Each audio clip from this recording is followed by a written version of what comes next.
If you start looking for a job the day you leave Berklee, you're probably behind. A lot of it just has to do with the things that you did while you were here, and mostly less in terms of, in some ways, just the things you've done in the classroom, but more in terms of the people you've met, the teachers you've built relationships with, the staff members you've built relationships with. How is ultimately, and does Red Bull ultimately look back and say, Steve, we're giving you $20 to invest in music and we're expecting to get $40 back? I mean, does it make decisions that way, or is there another sort of measurement that the brand looks for with respect to what success is with respect to your particular initiatives? A lot of it's just about building credible stories with people. And I think that's really what we see is super valuable, because it's, again, it's why we exist. I mean, I think the reason the company has grown in the way that it has grown is from living by that gives you wings mission, getting into spaces, supporting people, and ultimately we find that to be something that's successful in the business as a whole over time.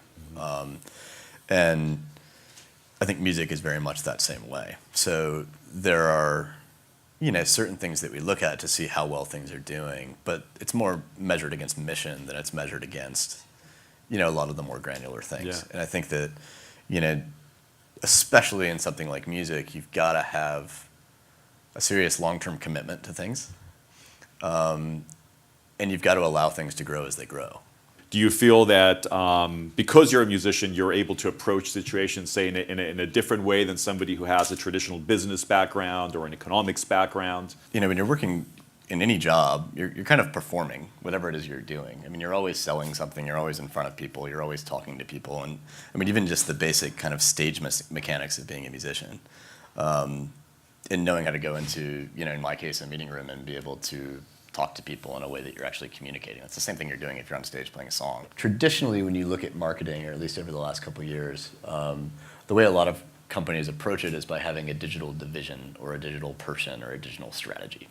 In one person's opinion, that's not the way to do it. Digital needs to be everything. I mean, you guys know this better than me because you're 10 years younger than I am, but digital is everything you do. You don't use social, you are social, Those types of platforms aren't just things that you tap into certain times, it's things that you're using all the time and things that are just a part of your daily life.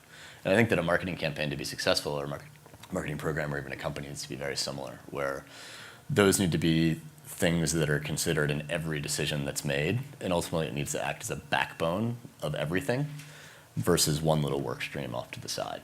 So that's really the way that we look at it. So of course, we do all the easy stuff like leveraging social networks and building communities in those types of places. But a lot of what we do is try to leverage, data and those types of things too, that we can measure an offline activity that we have and understand what its impact was digitally and those types of things, because it helps us to get smarter.